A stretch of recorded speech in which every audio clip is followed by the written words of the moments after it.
Welcome back to the Mad Genius Thesis, where we kind of unpack the lives of these brilliant minds and ask I guess the big question, is there a connection between creativity and mental illness? So today we're diving into the world of Lorraine Hansberry, and she's the woman who brought us this groundbreaking play, A Raisin in the Sun, but you might think you know her story, but trust me, there's so much more to uncover here. Well, yeah, and what's really fascinating about Hansberry is that her life, it wasn't just about, writing amazing plays, right? It was really deeply intertwined with activism and the fight for social justice, which makes her, I think, a particularly interesting case study for our Mad Genius thesis. Definitely, yeah. And our guide for this deep dive is going to be the biography Looking for Lorraine by Imani Perry. Just imagine, just picture this. A 7-year-old girl huddled inside her home while a white mob is raging outside, throwing rocks and hurling threats. That was Lorraine's reality. And this formative experience, it was sparked by her family's courageous stand against racist housing practices in Chicago. It's hard to even grasp the impact of facing such blatant racism. At such a young age. It makes you wonder, right? Did those early experiences of prejudice and hostility, did they fuel her creative fire? Did they contribute to the depth and urgency of her work? Yeah, that's a question we're going to be kind of circling back to throughout this whole episode. But first, let's just kind of delve into Lorraine's family background, because it's anything but ordinary. We're talking about a family that is steeped in intellectualism and activism. So her grandfather was a history professor, her father, a successful real estate entrepreneur, and a fierce advocate for civil rights. Her mother, a teacher and a political figure. And then her uncle is considered the father of African studies. Yeah, and it's not just that these figures existed in her life. Imagine growing up surrounded by their world, right? So lawyers, physicians, activists, intellectuals, all constantly engaging in passionate debate and pushing for change. It's no wonder Lorraine developed such a strong sense of social justice and a responsibility to contribute to the struggle. Absolutely, yeah. But even with this powerful family legacy, kind of pushing her towards activism, she was really deeply drawn to art. One thing that really struck me in the book was her profound reaction to the work of Irish playwright Sean O'Casey, particularly his play Juno and the Paycock. Well, what O'Casey offered Lorraine was a model for portraying the lives of ordinary people, right?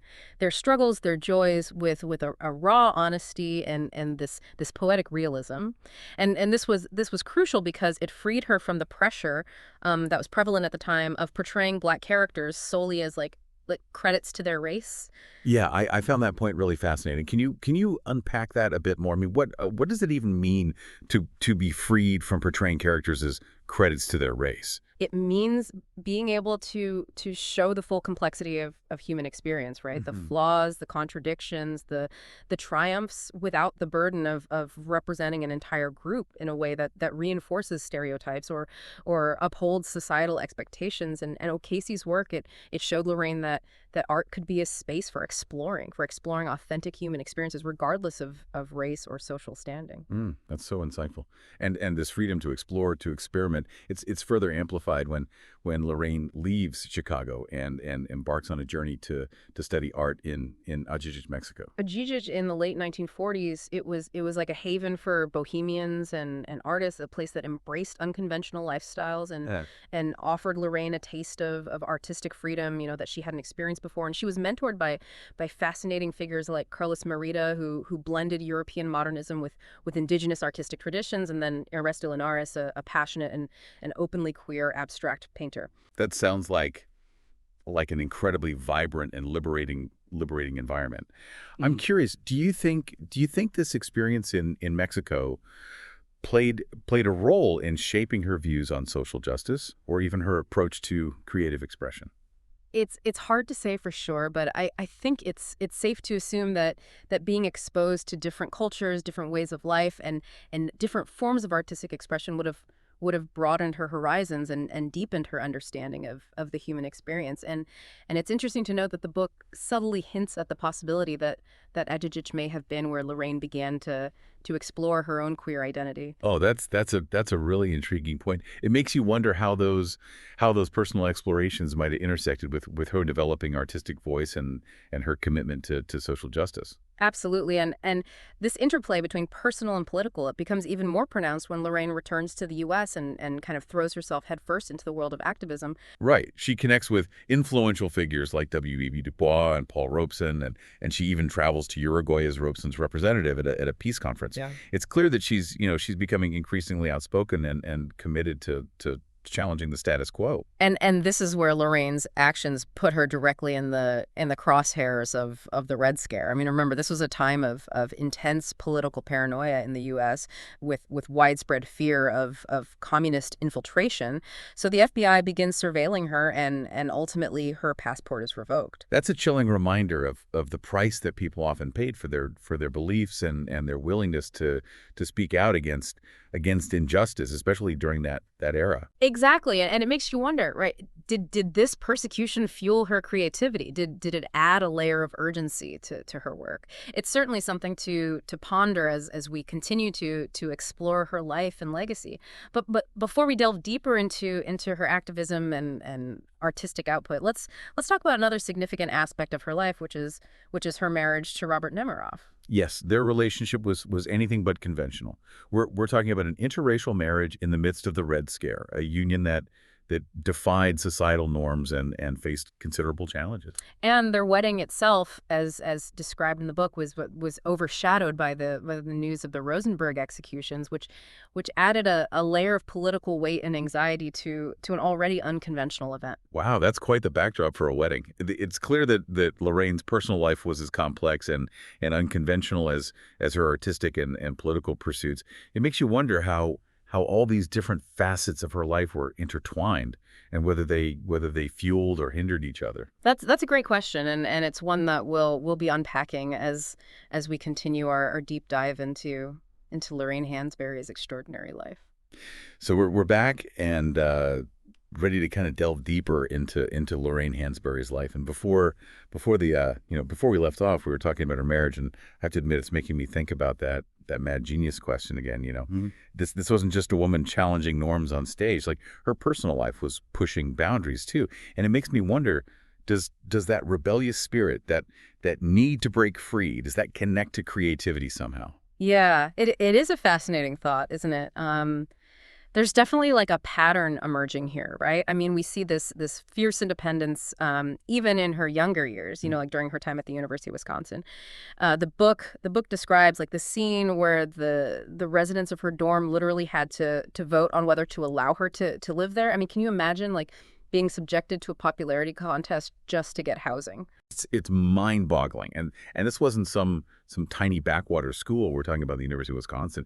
It really highlights, I think, the casual racism that was just so pervasive, even in supposedly progressive spaces, right?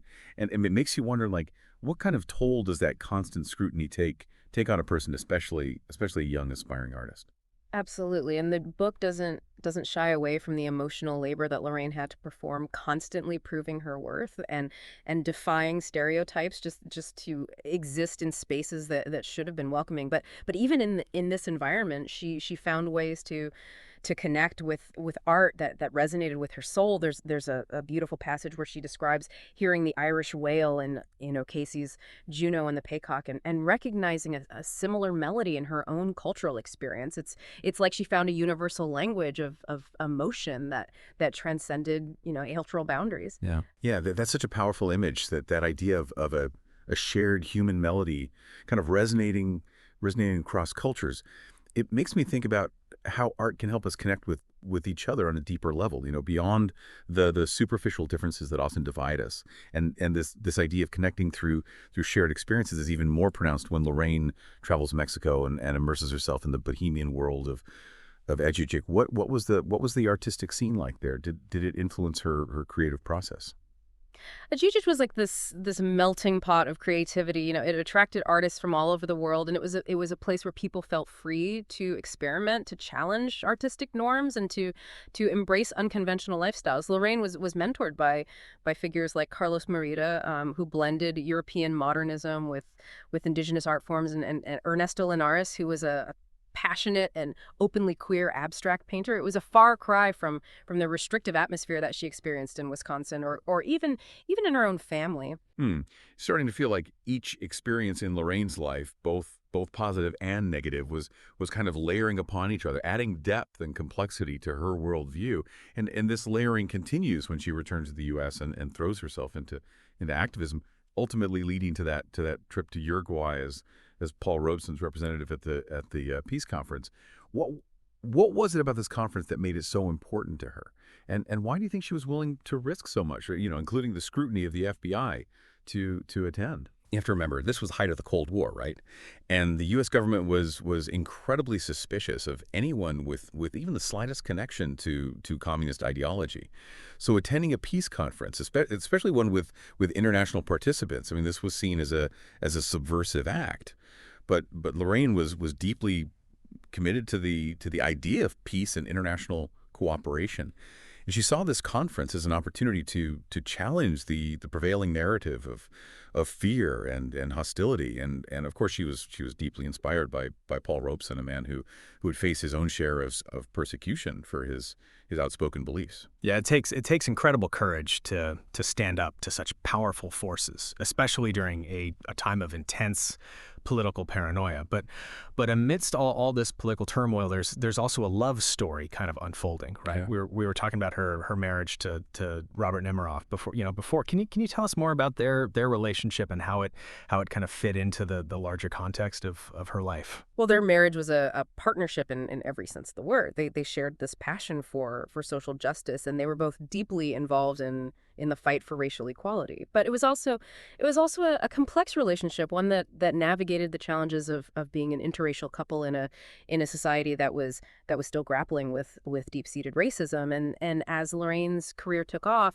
the dynamics of their relationship shifted and evolved. They were both strong-willed individuals, and the book hints at the tensions and compromises that came with their shared ambitions. It's a reminder, I think, that even those deeply dedicated to social change are also navigating the complexities of human relationships. Yeah. And as Lorraine's life progresses, so does her writing. One of the things that really jumped out at me in the book was her Emily Jones fiction, a series of short stories and unfinished works exploring queer themes. Yeah, these stories offer a fascinating glimpse into a side of Lorraine that was often hidden from public view. I mean, remember that this was the 1950s. It was a time when homosexuality was largely taboo, and certainly not something that a prominent Black playwright would openly discuss. But in these stories, she explores the complexities of desire, identity, and the search for love and acceptance in a society that often ostracized those who dared to be different. It's a shame these stories weren't published during her lifetime. What do you think held her back? Was it fear of backlash, or were there other factors at play? Well, it's hard to know for sure, but I think it's safe to assume that the social and political climate of the time played a significant role. I mean, remember, she was already under scrutiny for her political activism, right? So openly exploring queer themes in her writing, I mean, that could have jeopardized her career and exposed her to even greater persecution. But these stories, they also reveal a depth of personal exploration and vulnerability that she may not have felt comfortable sharing with the world at large. They offer a glimpse into the private struggles and triumphs of a woman who is constantly challenging norms and pushing boundaries, both in her art and in her life. Mm-hmm. It's a powerful reminder that even the most public figures have private lives, inner worlds that we may never fully understand. And these inner worlds, they often shape and inform the art they create. Yeah, these inner worlds that you mentioned, these hidden depths, it makes me think about how we often simplify artists, especially those who achieve, like immense success with a single work. We kind of label them and try to fit them into like these neat little boxes. But Lorraine's story, it reminds us that people are much more complex than that, right? And to truly appreciate their work, we we need to understand, I think, the full scope of their experiences, both the public and the private. Absolutely, and this brings us to what many consider, I guess, Lorraine's most famous work, A Raisin in the Sun, right?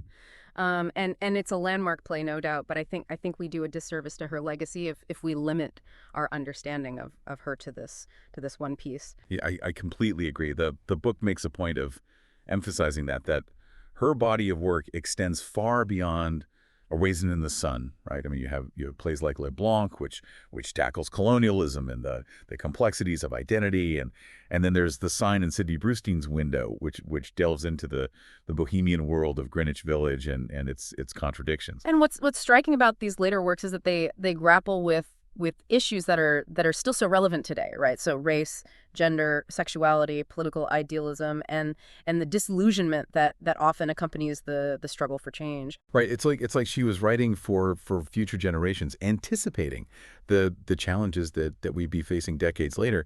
And it's not just the themes of her work that resonate today. It's also her unwavering commitment to social justice, which continued even as she achieved success and recognition.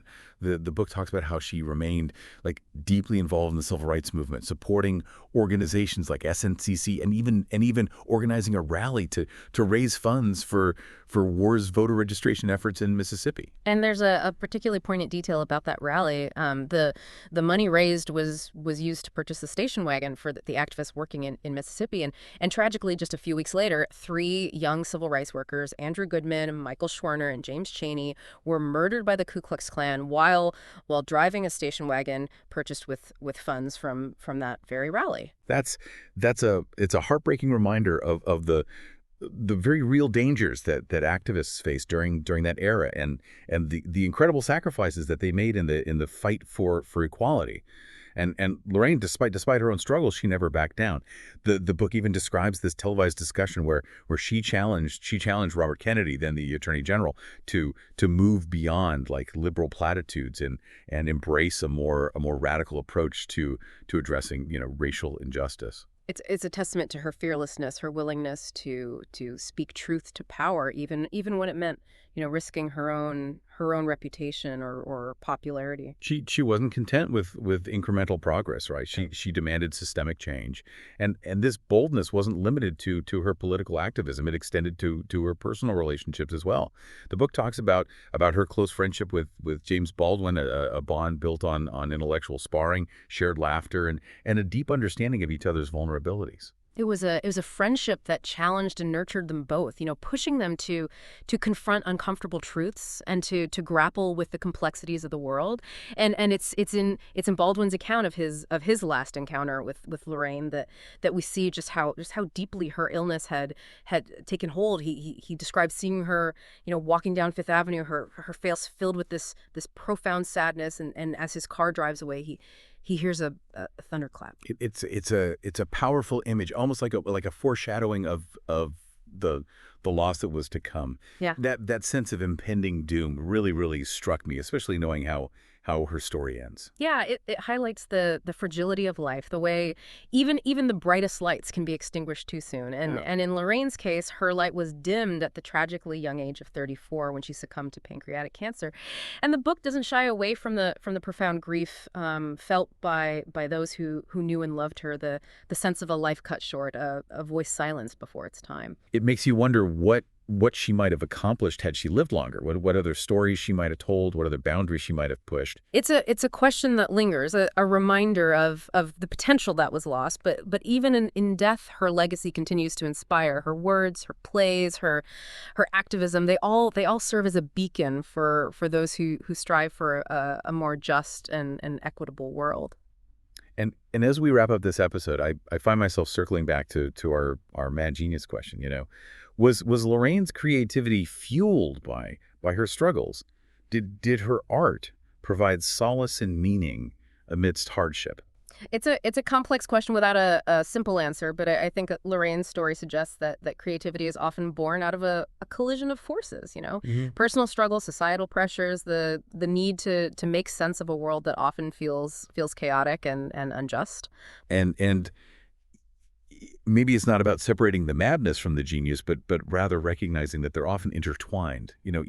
Each feeding off the other in ways that we may never fully comprehend. Lorraine Hansberry's life.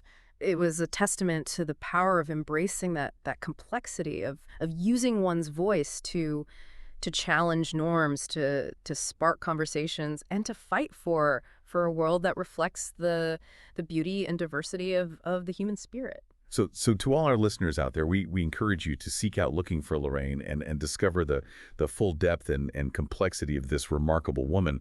Her story is a reminder that even amidst hardship and injustice, the human spirit can find ways to create, to resist, and to inspire. And who knows, maybe in exploring her life, you'll discover a bit of that mad genius within yourselves. Until next time, keep those creative fires burning.